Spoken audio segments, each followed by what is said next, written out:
दादाजी की सीख।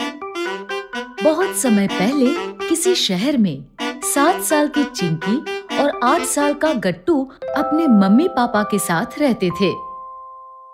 घर में उनके अलावा बच्चों के दादाजी भी रहते थे। दादाजी रोज सुबह स्कूल जाने से पहले बच्चों को एक सीख दिया करते थे। हमें कभी गलत के आगे हार नहीं माननी चाहिए, ताकि वो फिर कभी किसी के साथ गलत ना करे। ठीक है दादाजी, हम ये सीख हमेशा याद रखेंगे। ये कहकर वो दोनों स्कूल के लिए चले गए। कुछ देर बाद घर का सारा काम करके मम्मी दादाजी के पास गई और बोली, पिताजी, मैं बाजार से सामान लेकर आती हूँ। ठीक है।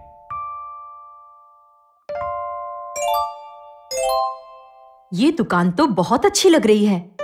आज मैं यहीं से घर का सामान खरीदूंगी। दुकानदार उन्हें देखकर बोला, आइए, आपका मेरी नई दुकान पर स्वागत है। कहिए, आप क्या लेंगी? मुझे 5 किलो अच्छे वाले चावल दे दो। ठीक है, मैं अभी आपके लिए 5 किलो अच्छे वाले चावल लेकर आता हूँ। लीजिए। घर पहुंचकर उन्होंने जैसे ही खाना बनाने के लिए थैला खोला तो वो हैरान रह गई। इन चावल में तो कंकड़ है। लगता है दुकान वाले भैया ने गलती से मुझे कंकड़ वाले चावल दे दिए। ये सोचकर उन्होंने थैला उठाया और वो वापस उस नई दुकान पर गई। दुकान वाले भैया, इन चावलों में तो बहुत कंकड़ है।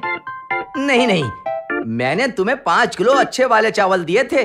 लेकिन चावल में तो छोटे छोटे कंकड़ हैं। मैं कंकड़ नहीं, चावल बेचता हूँ। पता नहीं तुम ये कंकड़ पत्थर कहाँ से ले आई। ये सुनकर मम्मी को बहुत दुख हुआ, लेकिन उन्होंने दुकानदार से कुछ नहीं कहा और चुपचाप घर लौट आई। दादाजी ने मम्मी को दुखी देखा तो वो बोले, क्या हुआ बेटी? उस दुकानदार ने मुझे कंकड़ वाले चावल दे दिए और जब मैंने उससे कहा तो उसने अपनी गलती नहीं मानी। तभी गट्टू और चिंकी भी स्कूल से लौट आए। क्या हुआ दादाजी? दादाजी ने उन्हें सारी बात बताई। सारी बात जानकर चिंकी ने कहा, दादाजी, हमें उस दुकानदार को सबक सिखाना ही चाहिए। हाँ दादाजी, सुबह आपने ही सीख दी थी कि हमें कभी गलत के आगे हार नहीं माननी चाहिए। वो तो ठीक है बच्चों, लेकिन उसे सबक सिखाने के लिए हम क्या कर सकते हैं? मेरे पास एक आइडिया है। और फिर योजना के अनुसार दादाजी भी दुकान पर आए और बोले, दुकान वाले भाई साहब, मुझे 5 किलो अच्छे वाले चावल दे दो।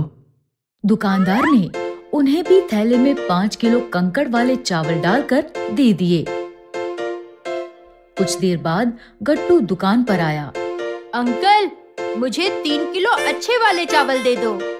दुकानदार ने गट्टू को भी कंकड़ वाले चावल दे दिए। गट्टू थैला लेकर वहाँ से चला गया। गट्टू के जाने के कुछ देर बाद चिंकी भी दुकान पर आई। अंकल, मुझे 2 किलो अच्छे वाले चावल दे दो। अरे, सब कंकड़ तो खत्म हो गए। लगता है इस लड़की को चावल ही देने पड़ेंगे।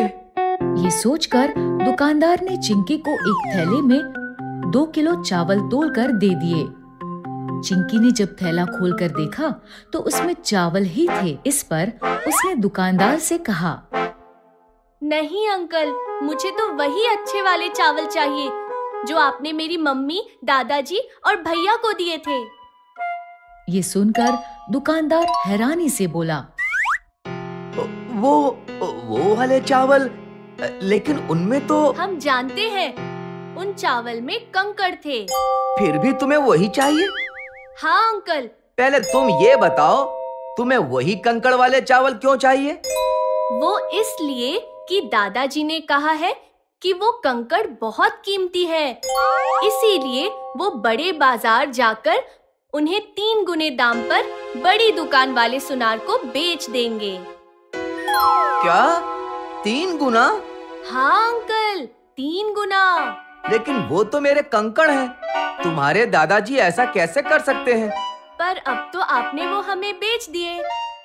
बेचे नहीं थे, चावल के साथ गलती से दे दिए थे, इसीलिए वो मेरे हुए। लेकिन कुछ नहीं। तुम्हारी मम्मी, दादाजी और भैया को मिलाकर मैंने कुल 23 किलो कंकड़ वाले चावल दिए हैं। इसके बदले में मैं तुम्हें 30 किलो अच्छे वाले चावल दूंगा। ठीक है, आप इतना कह रहे हो तो हम आपके कंकड़ वाले चावल वापस कर देंगे।